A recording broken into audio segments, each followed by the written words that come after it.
INFP versus INTP. Let's go. These two are very different types.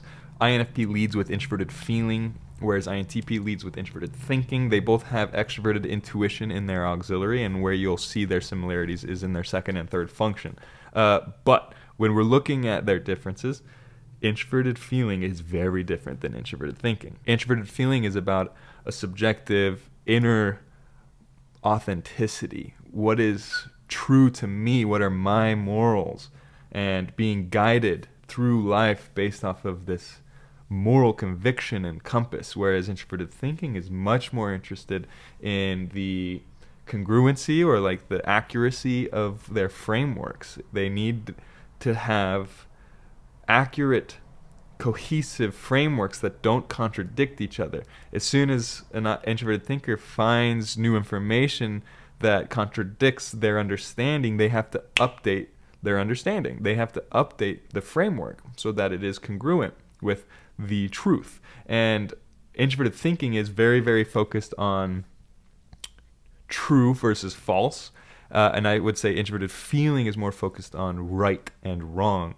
There is a morality to introverted feeling that introverted thinking sort of lacks. Introverted thinking isn't so interested in what's moral, it's what is true. You get a lot of introverted thinking in the comedy realm because of how bizarre social truths are for the introverted thinker, because it's so detached from morality and ethics that it can point out the obvious contradictions in social behavior. And that's a lot of where our comedy, that at least nowadays we're super into. And that's introverted thinking that you see most of the time. Introverted feeling, again, is more about the subjective right and wrong, the moral conviction and the compass, the guiding compass of authenticity to the introverted feeler, to the INFP.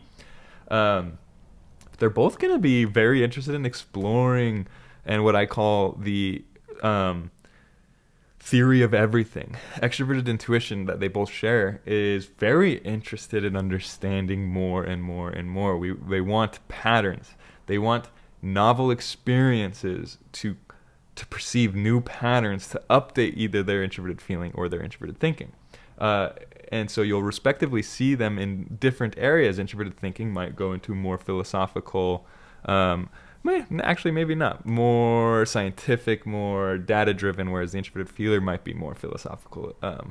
I just caught myself in that thought. I think introverted feeling is probably more likely to go into philosophy, whereas introverted thinking might be more interested in data.